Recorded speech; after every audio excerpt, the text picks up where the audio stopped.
Friends, ஆத்மாவை பலப்படுத்துகிற காரியத்தில் நம்ம செய்யக்கூடாத சில காரியங்களை குறித்து நம்ம தொடர்ந்து பார்த்துட்ருக்கோம். இன்றைக்கி நம்ம பார்க்குறது, நம்ம உடனே ஒரு மாறுதலை, நம்ம எதிர்பார்த்த ஒரு முடிவை உடனே பெற்றுக்கொள்ளணும்னு நினைக்கிறது. நம்ம ஜெபத்தெல்லாம் தாண்டி சுயத்திற்காக நிறைய காரியத்திற்காக நம்ம ஜெபிப்போம். நம்மளுடைய ஆவிக்குரிய வாழ்க்கையில் நம்ம கொஞ்சம் கொஞ்சமாக வளர வளர நம்ம எக்ஸ்பெக்ட் பண்ணுறது எப்படின்னா, பவுலை போல நான் முழுசாக மாமிசத்திலேருந்து விடுதலை பெற்று நான் முழுசாக ஆவியில் நிரம்பின ஒரு மனுஷியாக வாழணும்னு நம்ம ஆசைப்படுவோம். அது தப்பு கிடையாது. ஆனால் இந்த ப்ராசஸுக்கு நிச்சயம் ஒரு டைம் லிமிட் கர்த்தர் செட் பண்ணி வச்சுருக்கிறார். ஒருத்தருக்கு 13 வருஷமாக இருக்கலாம், ஒருத்தருக்கு 17 இருக்கலாம், ஒருத்தருக்கு 30 இருக்கலாம், ஒருத்தருக்கு 40 இருக்கலாம். வேதத்தில் நம்ம பார்த்தோன்னா ஒவ்வொருவருக்கும் ஒவ்வொரு காலகட்டத்தை தேவன் நியமித்து வச்சுருந்தார். இந்த காலகட்டம் முழுசாக அவங்க என்ன பண்ணாங்கன்னு ரொம்ப வெளியரங்கமாக சொல்லப்படலைனாலும், இந்த காலகட்டங்கள் நிச்சயம் அவங்க ஆவிக்குரிய வாழ்க்கையில் கர்த்தருடைய சித்தத்தை நிறைவேற்ற தேவைப்பட்டிருக்கு. அது மாதிரி எனக்கு எவ்வளோ வருஷம் நியமிச்சிருக்காரு, உங்களுக்கு எவ்வளோ வருஷம் நியமிச்சிருக்காருன்னு கர்த்தர் கரத்தில் தான் இருக்குது. அப்போ நம்ம சில காரியத்திற்காக ஒரு மாறுதலுக்காக நம்ம ஜெபிக்கும்போது அந்த காரியம் உடனே நடைபெறலை அப்படிங்கும்போது நம்ம சோர்ந்து போயிடுவோம். அப்படி சோர்ந்து போகக்கூடாது. நீங்கள் வந்து ஒரு வேளை நீங்கள் நினைக்கலாம், பவுல் பேதுருலாம் பார்த்தீங்கன்னா வித்தின் சம் இயர்ஸ்லேயே கர்த்தருக்காக ரொம்ப பிரயோஜனப்பட்டாங்க அப்படின்னு. நீங்கள் பவுலுடைய வாழ்க்கையை எடுத்துக்கிட்டிங்கன்னா கூட உடனே கேட்குறாரு, கர்த்தாவே சொல்லும் நான் என்ன செய்ய சித்தமாக இருக்கிறீர்னு. ஆனால் பவுலே 14 வருஷம் காத்திருந்து அதற்கப்புறமாகத்தான் ஊழியத்திற்கே அவர் வருகிறார். 14 வருஷம் பவுலை வந்து கர்த்தர் உருவாக்கி இருக்கிறார். அது வந்து வேதத்தில் குறிப்பிடப்படலை. நீங்கள் வந்து எந்த பைபிள் கமெண்ட்ரி எடுத்து பார்த்தீங்கன்னாலும் பவுல் காத்திருந்த காலத்தின் அளவை வந்து கிளியராக மென்ஷன் பண்ணியிருப்பாங்க. பேதுருவுக்கும் அப்படி தான் ஒரு 3 வருஷம் காத்திருந்தார். இயேசு கிறிஸ்துவோடு நடந்தவராக இருந்தாலும் அவருக்குள்ளே இருக்கிற சுபாவம் உடனே மாறலை. அதற்கப்புறமாக ஆவியானவர் வந்ததுக்கப்புறம் அவருடைய சுபாவத்தில் ஒரு மாற்றம் வருது. அதற்கப்புறமாகவும் அவர் கற்றுக்கொண்டு ஊழியம் செய்ய வேண்டிய காரியங்கள் அநேகமாக இருக்குது.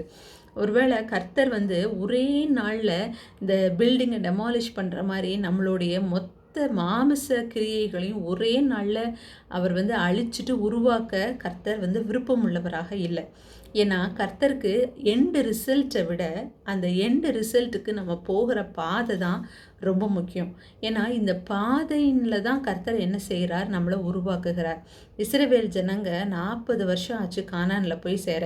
இந்த 40 வருஷமாக அவங்க கர்த்தர் யாருங்கிறத, அவருடைய திட்டங்கள் என்ன, அவருடைய சட்டங்கள் என்ன, அவருடைய பிள்ளைகள் எப்படி நடக்கணும்னு அவர் விரும்புகிறான்னு நிறைய காரியங்களை கற்றுக்கொண்டாங்க. அப்போது இத்தனை வருஷங்கள் அந்த ஜனங்களை தேவன் அந்த வனாந்தரத்தில் நடத்தினாலும் அதில் ஒரு காரணம் இருந்தது.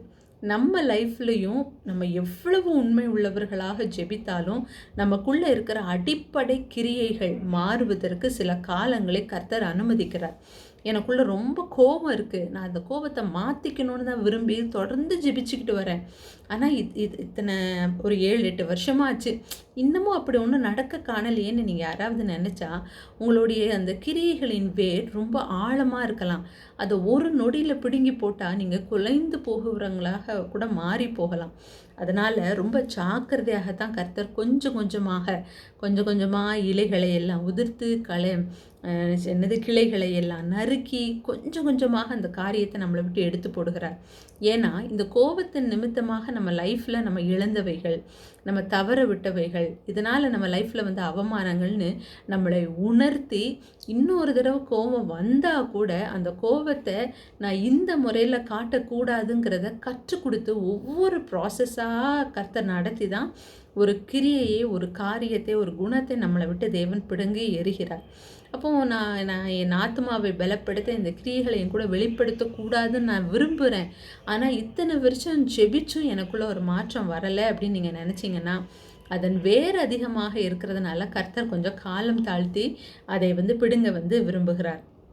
நீங்கள் எத்தனையோ இந்த வீடியோஸ்லலாம் பார்த்துருப்பீங்க, ஒரே நிமிஷத்தில் இந்த பில்டிங்கை ஒரு பாம் வச்சு தகர்த்துருவாங்க.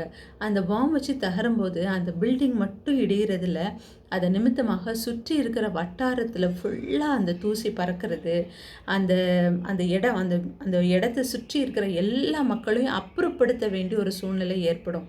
ஏன்னா ஒருத்தருடைய குணம் மாறும்போது அதனால் அஃபெக்ட் பண்ணப்படுறவங்க நிறைய பேர் இருப்பாங்க. என்ன சிஸ்டர் கோபம் மாறுச்சுன்னா சுற்றி இருக்கிறவங்களுக்கு அது நன்மை தானே அப்படின்ட்டு. இந்த கோபத்தின் நிமித்தமாக நீங்கள் பகையாக உங்களுக்கு பகைஞராக மாறினவங்கெல்லாம் நீங்கள் ஒரு நாள் மாறிடுவீங்க. ஆனால் அவங்களுக்குள்ளே இருக்கிற அந்த வருத்தம் ஒரே நாளில் மாறாது. அப்போது உங்கள் நிமித்தமாகவே உங்கள் மூலியமாகவே அந்த கோபத்தின் நிமித்தமாக ஏற்பட்ட வலிகளுக்கு கர்த்தரை மருந்து போட வைப்பார்.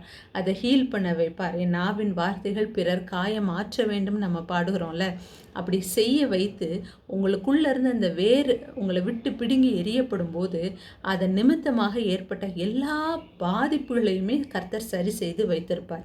அப்போது எப்போதுமே ஒரு காரியத்தை உடனே மாறணும், அப்படி இப்படிங்கிற நொடியில் என்னுடைய குணங்கள் மாறணும் அப்படின்னு நம்ம நினைக்கவும் கூடாது, நடக்கவும் செய்யாது. நம்மளுக்குள்ள அதற்கான விருப்பம் ஆழமாக இருக்கலாம். ஆனாலும் அந்த அந்த ஆழமான விருப்பத்திற்கு காரணமே கர்த்தர் நம்மளை விட்டு அதை எடுக்க விருப்பம் உள்ளவராக இருக்கிறார். ஆனால் நம்ம சில நாட்கள் நிச்சயம் காத்திருக்கணும். நான் ரீசெண்டாக ஒரு இதில் பார்த்தேன். நீங்கள் பார்த்தீங்கன்னா ஒரு முட்டையை நீங்கள் நல்லா கொதிக்கிற தண்ணியில் போட்டிங்கன்னா அது ஹார்டாயிரும். இது உருளைக்கிழங்கை நீங்கள் கொதிக்கிற தண்ணியில் போட்டிங்கன்னா அது சாஃப்ட் ஆகிடும். அப்போது ஒரு சிச்சுவேஷன் ஒரு மனுஷனை எவ்வளவு சாஃப்டான ஒரு மனுஷனை ஹார்டாக மாற்றுது, ஹார்டான மனுஷனை ஒரு சாஃப்டாக மாற்றுது. ஆனால் கர்த்தர் நம்மளை அப்படி மாற்ற விரும்பலை. நமக்குள்ளே இருக்கிற வேர் நம்மளை விட்டு போய் நம்ம எப்போதுமே அவர் சாயலில் ஒரே மாதிரி இருக்க நிலைவரமான ஆவியோடு இருக்க தான் கர்த்தர் நம்மளை அழைச்சிருக்கிறார். உடனே மாற்றம் வரலன்னு சோர்ந்து போகாதீங்க, வருத்தப்படாதீங்க. அதனால் நீங்கள் ஆத்மாவை நொந்து கொள்ளாதீங்க. உங்கள் ஆத்மா பெலனோட தான் இருக்குது. அதற்கு நீங்கள் செய்கிற ஜெபமும் உங்களுக்குள்ளே இருக்கிற ஆவிக்குரிய வாஞ்சிகளும் தான் சாட்சி. இதன் நிமித்தமாக சோர்ந்து போய் பலவீனப்பட்டு தொய்ந்து போகாதீங்க. God bless you.